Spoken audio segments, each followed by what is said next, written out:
Hello, and welcome to the Loveology podcast, where we talk about love and life with laughter. I'm Ashley. And I'm Jason. He's the carefree one. She's the serious one. And we're married. We have been since 2012, and we like to think of ourselves as a couple of loveologists. Not because we are the experts, but because we just love love. We enjoy studying and talking about it, so we thought, let's just start a podcast. A place where we can share what we have learned about love, relationships, and marriage. You can share what you've learned, and we can all grow together. So here we are. Are you ready? Let's get started. Welcome back, America and the world. Hello, everyone. We are here, Jason and Ashley, with the Loveology podcast. What's up, love? How you doing? I'm doing good. Feeling a little bit better? Feeling a little bit better, yes. Yes. Mm-hmm. Yes. I hope y'all feeling a little bit better. Blue skies, beautiful wind blowing, trees, birds chirping. Everything's great. Oh, yeah. It's getting better. Yeah, I mean, optimistic. definitely, we took a detour from what we normally talk about last week because of, everything that was happening in the Black community and in America. Mm-hmm. And so, it's still devastating, right? But it has been more hopeful, more inspiring time this past week, seeing everyone protesting. Right. All 50 states protested. 18 countries. Yeah. I don't have all 18 countries, but I did want to name off some of them because we have listeners in some of these countries. Hey, shout out to the countries that are, supporting the cause, man. Right. Just about, it's all about unity and just everybody's a human being. Right. Absolutely. So thank y'all. So shout out to the countries. What two countries you got? There was there were protests in Britain, Germany, France, Denmark, Italy, Brazil, Syria, Mexico, Ireland, New Zealand, Canada, Australia, Poland, and Japan. Places like Canada, we've been on the relationship charts in Canada and New Zealand, I believe. Yes, and Great Britain. And Denmark. Yeah. Yes. So we definitely been on the charts in England, London. Mm-hmm. So yeah, man, appreciate it. Thank y'all. Yeah. Thank y'all. Yeah. So that's been very moving. Of course we know that we still have a very, very, very long way to go. However, it does feel like that we just took another step. And, to see all of the unity, the camaraderie from all these different countries and all 50 states, it's like, okay, we inching along here. Right. Unfortunately, it's taken too long, but we still inching along. Right. So what we're going to do, this is a relationship podcast and it's the study of love. Mm-hmm. So we want to, shift gears back to relationship-centered conversation. Yeah. But we also want to continue the conversation about the Black Lives Matter movement. Yes. Yeah. Yes. So we're basically be putting out 2 episodes a week. Absolutely. Just a quick update.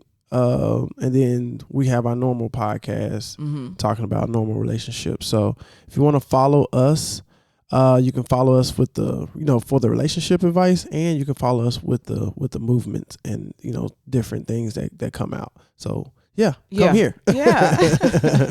Yeah. And one of the reasons why that was very important to me too, as far as just keeping with our normal podcast too, is because, we're very passionate about healthy families. And I think that, racism definitely negatively impacts us so much as a people. For sure. And there's just so much hatred out there that is just really, really important for us to have a home that's just more like a safe haven. Yes.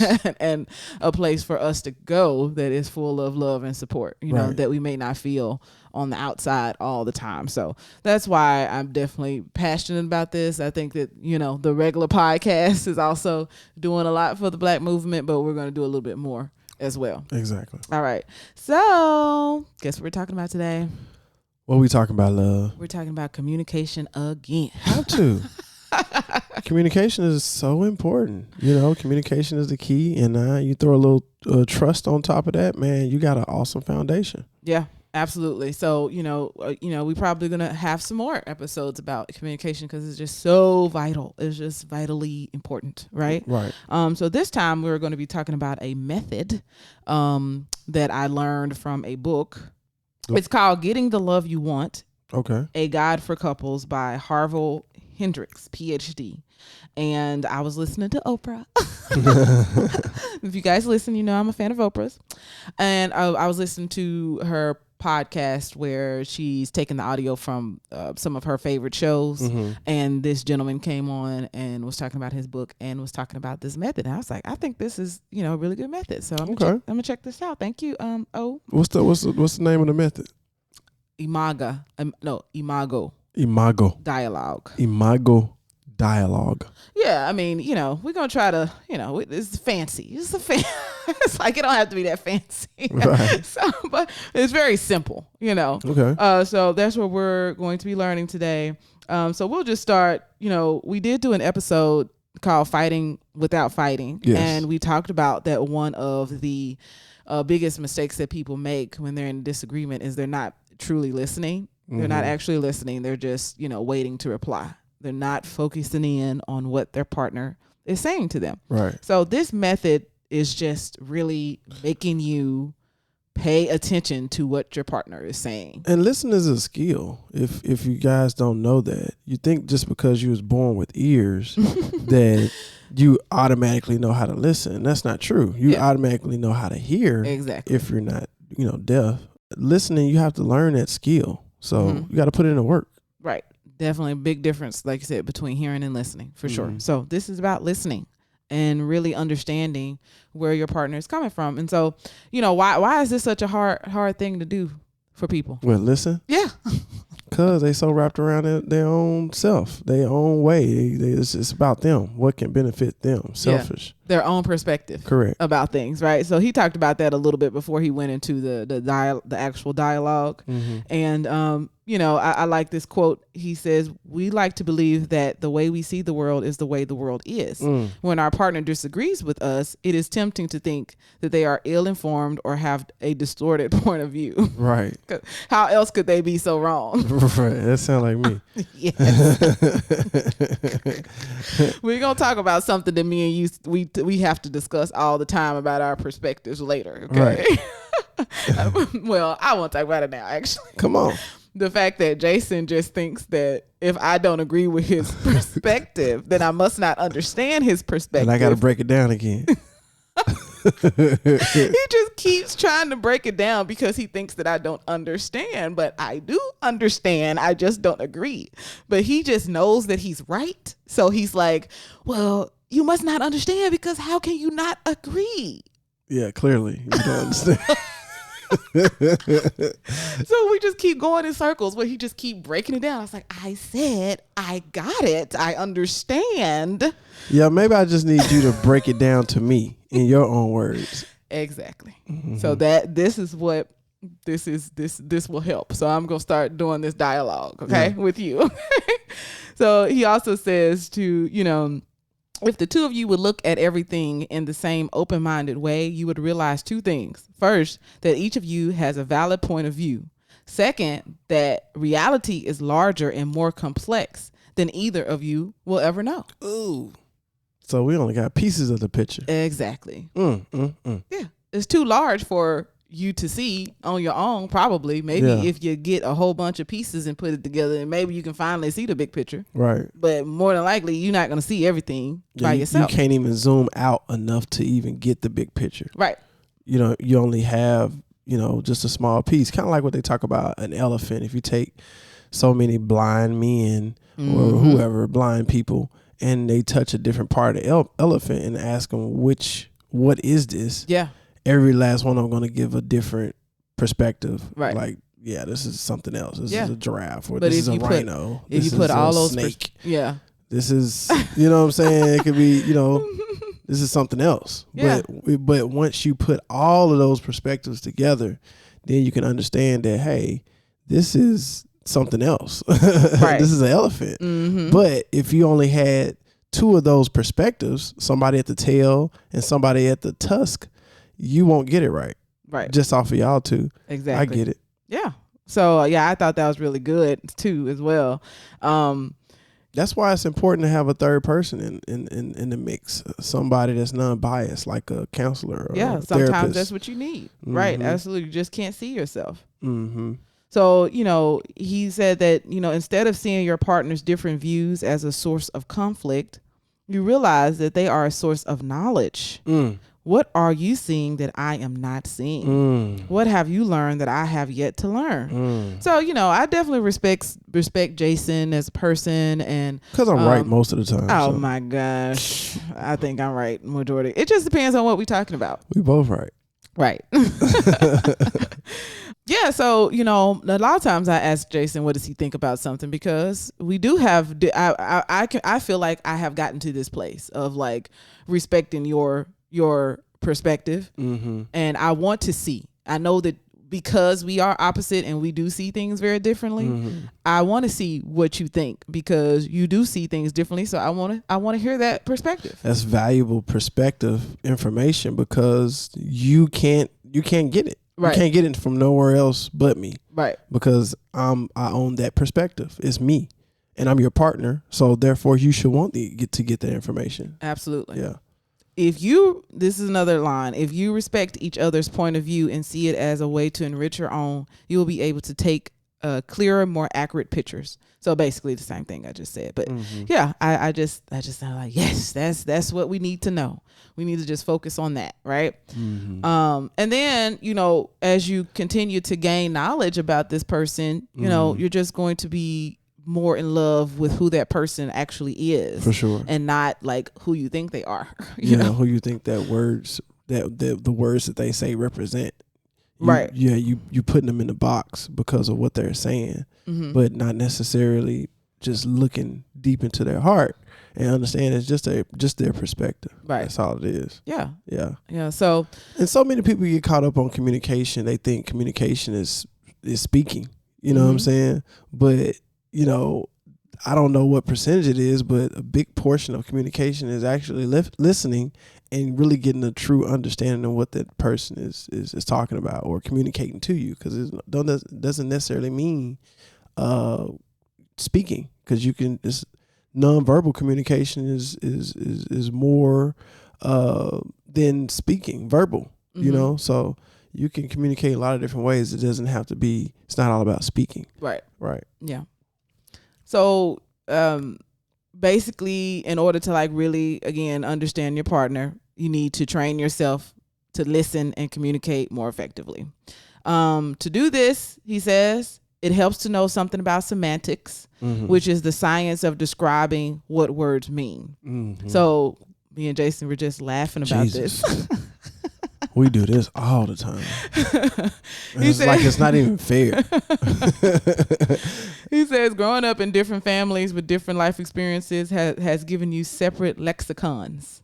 Okay. Y'all need to listen to this, man, because I'm listening to it. I know it's crazy. We figured this stuff out on our own, but it's like, this is insane. You can say the exact same thing, but it just means totally different things to one another. And if you don't share how this really means to me, then the other person gonna automatically think that you're thinking the way they're thinking, and they're not. You're not. You know what I'm saying? So it's like, oh my God, this. I blame it on the language, but go ahead. Yeah, I don't know, because after studying Spanish a little bit, it seemed like maybe we made Spanish language seems like it's a little bit clearer of what they mean. Yeah, the way that they speak. I believe they just have more words. You know what I'm saying? Like hot. You say hot in so many different ways. Spicy. Yeah, yeah. Because I think if you say caliente, that's specifically like hot for food. Yeah. And you can't say that for like, I'm hot, because that means that you're horny. If you say I'm caliente, then it means that, you're. So what about you? The temperature, I'm hot. Ooh, it's hot out here. I'm hot. I say calor. See? It's a different word. Yeah, it's different. So they have very specific words for different things, but we have hot for hot food, hot weather. I'm hot, like I feel horny, So the same word can be used for all three of those things. And you wonder why slangs creep so much up into this language, because slang is about needed. Yeah. We need to use slang. We need some more words. Yeah, we need more words. More specific words that mean this. And that's what slang is. That's exactly what slang is. Well, I don't know. Sometimes slang can get messed up too, because I just heard somebody saying tight, like when we were young, tight mean like that's good. Yeah. And I think I heard someone saying, well, tight means that like it's like a bad situation or something. I don't know. Yeah. So anyway, things change. Yeah. So a real quick funny story, about me and Jason. Like, this very funny, simple example of my words meaning something to me and meaning something different to him. I asked, Jason was going to the grocery store, and I asked him to pick up some plain chips. Mm-hmm. I asked him to pick up some plain chips. Now, y'all tell me what y'all... But plain chips for what, though? For some dip. For what type of dip? It was like some French onion or, I don't know, sour cream and onion dip. Right. So that has to be stated. Okay. So, Jason knew that this was the type of dip that I had. Yes. Right? I did. Yes. But I wasn't aware of the culture. Apparently everybody else knows this except me. Yeah, we have to take a poll. We need to take a poll on this. If I say plain chips, like, for which French onion dip. Yes. Which type of chips are you going to go get me? Right? When I grew up, chips was chips. Plain chips. Like if I say get some chips, we gonna get I'm probably some Doritos, some Cheetos, all that's chips. Mm-hmm. But if you say plain chips, then I can get some Lay's. I can get some anything that got plain on it. It's plain. Yeah. So it's all chips. No, Doritos first of all is not plain. But they don't have any plain Doritos. Yeah. Correct. But I'm just saying Lay's have like plain chips. The tortilla chips are plain. They don't have no seasoning or something. It's not a flavor. Yeah. It's not cheesy Doritos. It's not Cool Ranch. It's just plain. Yeah. Well, anyways, Jason went and got some. What did you get? It's not Tostitos, is it? Is that the word? No, the chips that the one that you use for chip and dip. For cheese dip. Yeah, you either use like salsa or Rotel cheese dip. That's culturally plain for me. It's plain.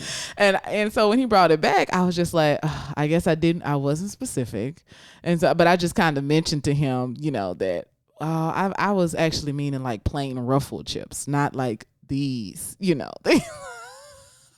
And Jason was tripping more than me. He's like, well, you said plain. How was I supposed to know if you want Ruffles? Blah, blah, blah, blah, blah. And I'm like, look, I'm just telling you that I thought that was common knowledge.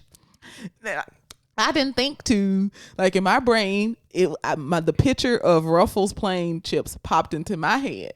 That's not what popped into your head. Yeah, because I ain't eat plain chips when I was coming up. But when I ate plain chips, it was because I was eating some Rotel. And sometimes I still use Doritos. Yeah. You know what I'm saying? So, Rotel's the cheese dip, So, yeah, I wasn't a big proponent of plain chips. Yeah. So, anyways, that was a very, like I said, simple and funny one. But can you see, I wish I can think of like a more serious situation that we had where I meant something totally different and you thought you were doing what I wanted you to do or what I asked you to do, and that just was not it, you know. Frustration set in. It happens all the time. Yeah, it happens. So I hope that you all can relate to that story, even though that's a funny, cute one. But, this can cause serious, serious problems. So he did give an example. I guess I can just give the example that was in the book. He said that she did make her position clear to him, but he had convinced himself that she didn't mean what she said. I was sure that she was only kidding herself. How could acting a bit part on a soap opera, that was mean, be more important than being a mother? So, yeah, that's what he was. He just convinced himself that. Maybe he thought that she was going to change her way. She don't know yet. Wait till we get to this point, and then she going to want to have him. Maybe he could, like kind of how you was doing with your ex with this traveling thing. I just get really stuck on this because it's just so crazy to me. But I was gonna travel one way or the other. Yeah, but I guess did she say that she didn't want to travel? Yeah, well, kind of not really. Okay, she just wasn't exposed. Yeah, to she it. just haven't traveled. She,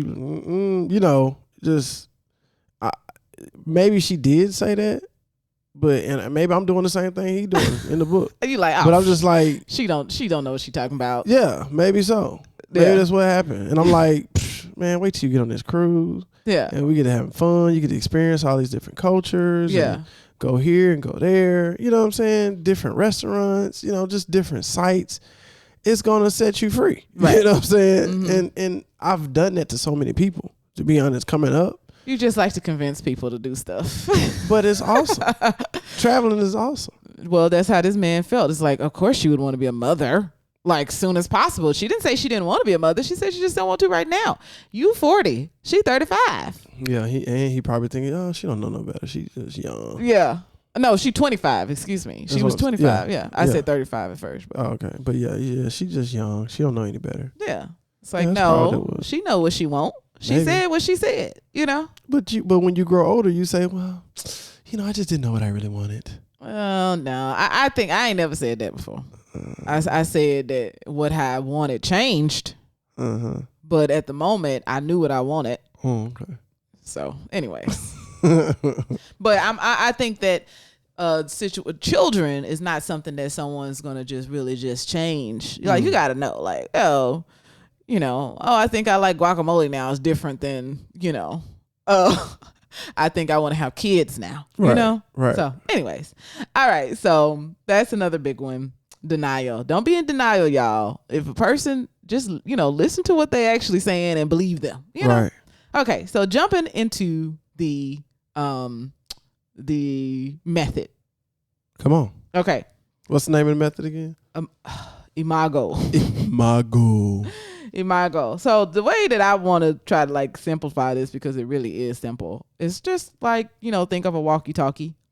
And if you are sending a message over a walkie-talkie, you have a sender and you have a receiver. Mm-hmm. And you have to let the sender finish speaking, because if you press that button and start trying to talk to them, you can't hear. Yes, you're cutting off their message and you're not going to get the full message. So you got to wait till they say over, you know what I mean? Or whatever word y'all want to use for you to know that they're done speaking.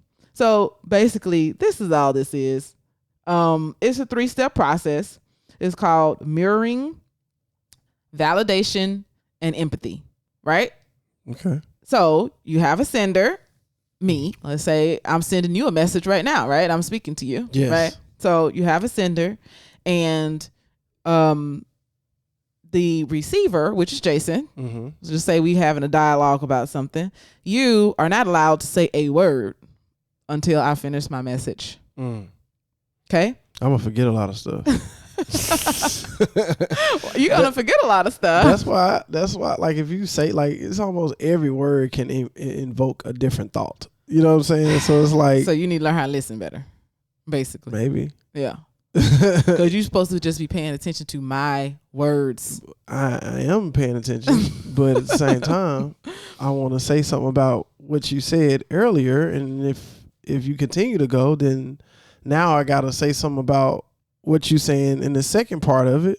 And if you continue to go, may I have to say something about the third part. I may forget about what I want to say in the first part. Mm-hmm. So it's like somehow, some way, you got to find a way to, okay, yeah, you can say jot stuff down, but you still not listening when you jotting something down. Well, this is supposed to be about understanding my perspective and empathizing. So if you too busy coming up with your rebuttal, you are not fully feeling what I'm saying because you're too busy thinking about, I got something to say to that. Mm-hmm. First you need to understand my position and empathize with it. Okay. So that is what he's saying, right? First, understand.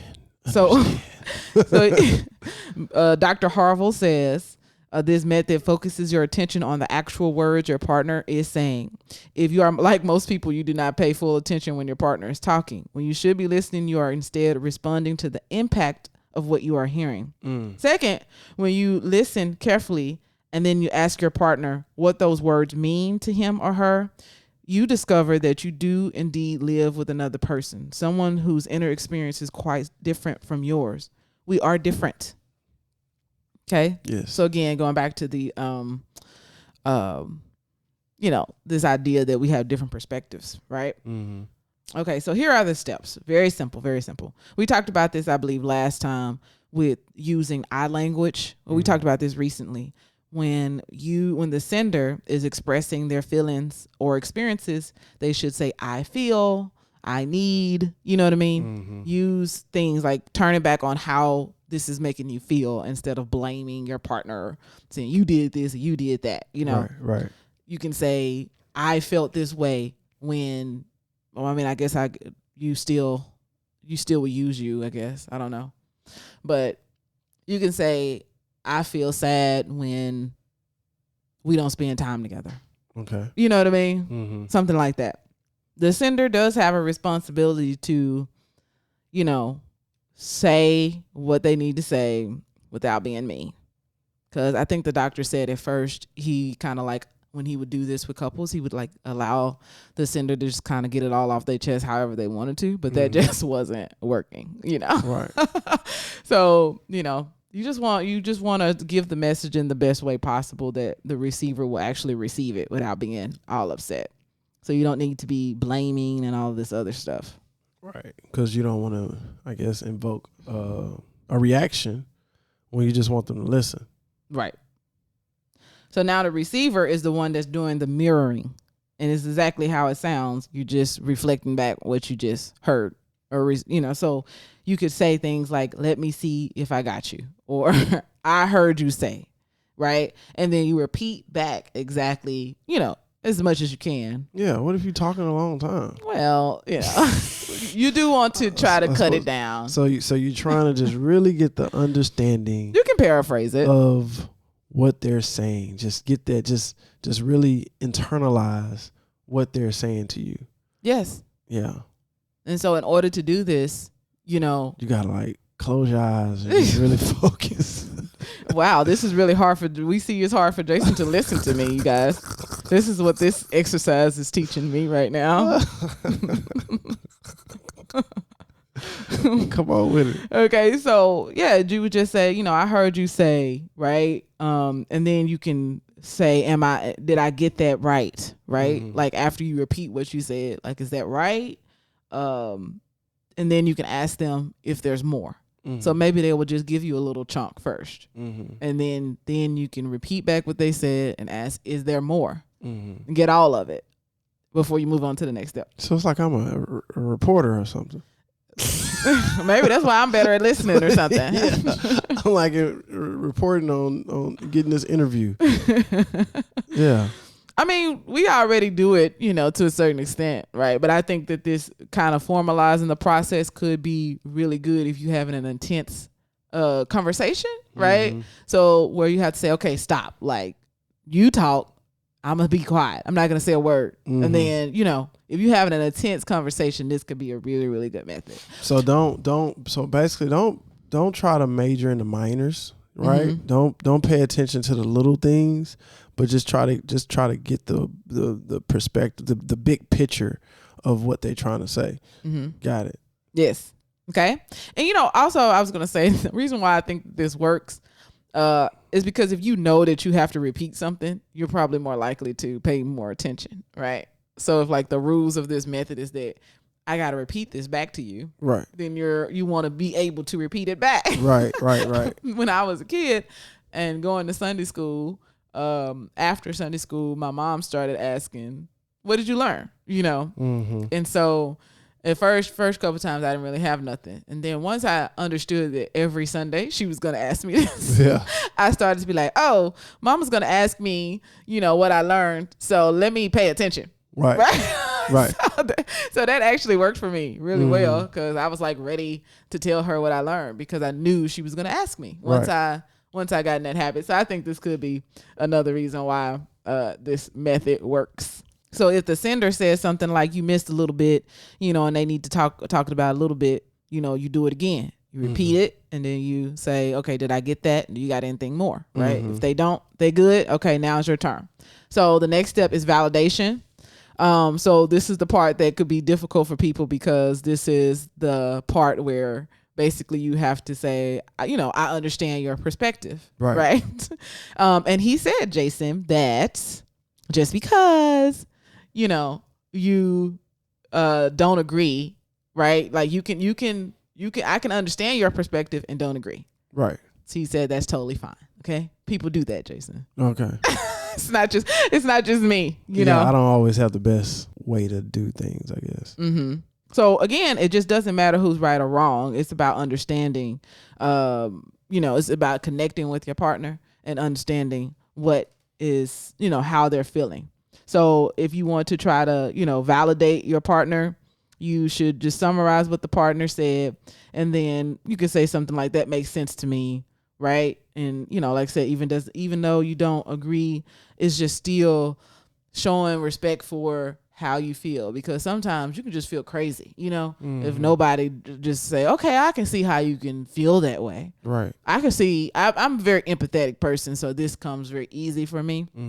It's like, no, I see it. I can see how you could feel that way, right. But I still don't agree with the way that you thinking, but I can understand it. Right. So maybe that's why it's just a little bit more easier for me. Maybe so. Yeah. So then the third step and final step is to show empathy. You can talk about how they're feeling. You could say something like, I imagine you might be feeling, is that what you're feeling? Right. I imagine that you are feeling. Yeah. And then blah, blah, blah. Yeah. Whatever you imagine that they be feeling, is that how you're feeling? So yeah, you can use words like angry, sad, lonely, afraid, stuff like that. And if you're not right, then they can correct you. Now they have a chance to correct you, When? Like if you feel like you say, oh, I feel like you could be sad or angry or whatever. So a lot of times I get sad before I get angry, right? So if you said, yeah, I know how that can make you angry, then I could say, well, actually I feel sad. You know what I'm saying? Maybe you still missed it in the message. Yeah. So no, I feel sad, right? So, I mean, what do you think about this method? I've been so busy listening. Good job. Trying to just soak it in. So recap it. Steps 1 through, how many steps was it? Mirroring, validation, and empathy. Mirror. That's the listening portion of it. It should be listening first and then mirror what they saying, right? Yes, Jason. Technically, yes. Okay, then we just gotta. Yes, we gotta get the steps clear. So mirroring is repeating what they said. But first, you gotta listen. Yes. So first step, is Dr. Harville. Sorry, Jason is correcting your. Maybe I'm just getting it wrong, but he says 3-step process: mirroring, validation, and empathy. Right. So yes, listening is part of it, Jason. Yes. Gotta make sure you listen. And then the mirroring part is repeating back what they have just said to you. Right. So listening without speaking. No speaking. You can't. Speaking. Mirrors don't speak, right? Well, technically, but it's you. Right. So yeah. And then validation is just kind of, hopefully it does make sense to you, you know. So hopefully you're not just saying it just to be saying it, but you could say phrases like, that makes sense to me. I can understand that, I could see how you feel that way. Right. Just, okay, I understand. Because we all want to connect. We all want to be understood. I definitely want to be understood. I don't like being misunderstood. Yeah. If we going it happens a lot. Yes, for sure. But if we're going to break off a friendship or something like that, I want to make sure you understand that we both understand what's going on here for real. Right. So, because that happens. Yeah. All the time. Yes. Yeah. Some of you listening right now, you probably ended a relationship with a significant other or a friendship off of a misunderstanding. And yeah, and sometimes it's just those types of breakups kind of leaves you confused, and that can plague you for a long time. Yeah. You know what I'm saying? So it's very important to make sure that your partners and your friends understand this process. So it's really your duty to spread this information to your people so they can really understand what's really going on. And then empathy, again, just imagining how this person would feel. Empathy is putting yourself in this person's shoes. And it's just, I just want to understand. I want to know that you understand how I feel. Exactly. And that's it. It's good stuff, love. Yeah, thanks. I mean, yeah, I think it, like I said, I think this could really work when you're having an intense conversation. And the author says that, you won't have to do it so formally. It'll just kind of, after you've been doing it for a while, it just kind of come naturally. Muscle memory. Yeah. So I don't think we do this with every situation, you and I, but definitely when we are having a more intense conversation, I think we learned a while back that maybe we should repeat to each other. Right. And that's why you don't really trip off of the little stuff like never and always. That's just so minor to you. Is that you got to understand the big picture. And I'm so into the details of the conversation because really what it is, I'm trying my best to understand where you're coming from. But I guess what I'm understanding, if you trying to understand something, you shouldn't zoom all the way in to look at the details. You got to zoom out to try to get the big picture.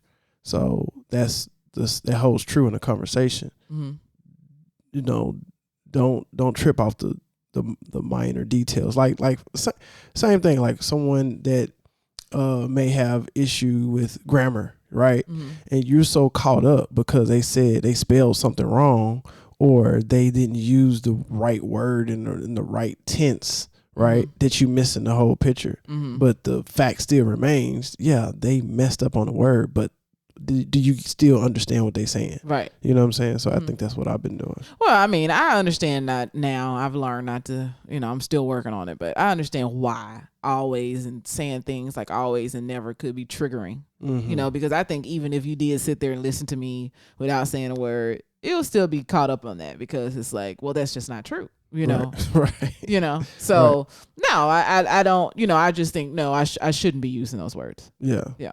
But still, at the same time, I can meet you in the middle and not get so caught up on those words being used. Yeah. Always Instead of once it start blocking, what I'm actually trying to say to you, the big picture. But then, like I said, it's also sender's responsibility. That's what the doctor says, right? Senders have a responsibility to try to convey the message as best as possible, and using the words always and never is not the best way to convey that message. Ain't it. No. Since you mentioned the always and never thing, he actually talks about that in his book, going back to the sender responsibility. He gave an example of, of course, the first rule is to use I language, right? And then the second rule is that you should avoid making critical remarks about your partner's character and focus instead on your partner's behavior. So this is a perfect example. Instead of saying you are always late, you have no sense of responsibility, you could say, when you are late, I feel frustrated and scared. See that? Yeah. That goes straight to the issue. Yes. Right. Opposed to always late, it's like you're attacking me.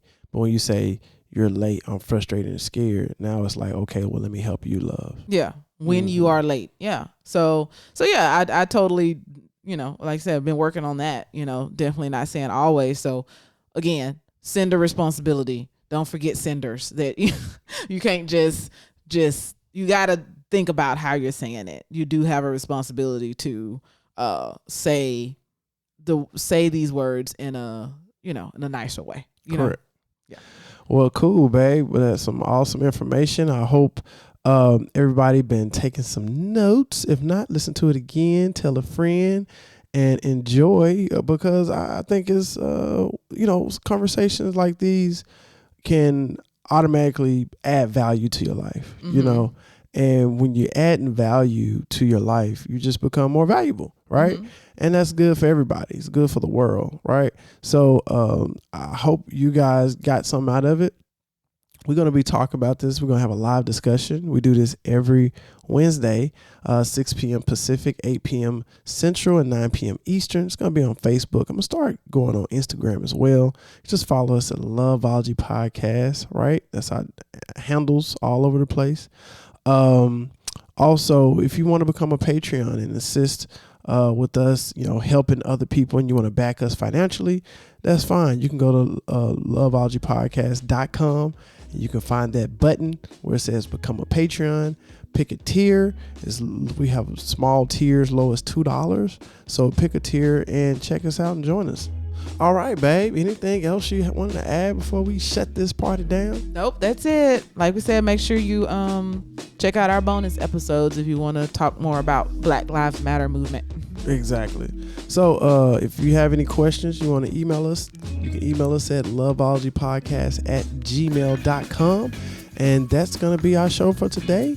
Love y'all. Hope y'all have a great day and pass on the love and be easy out there. All right. Till next time. Peace out. You've been listening to the Loveology podcast. Did you have fun with us today?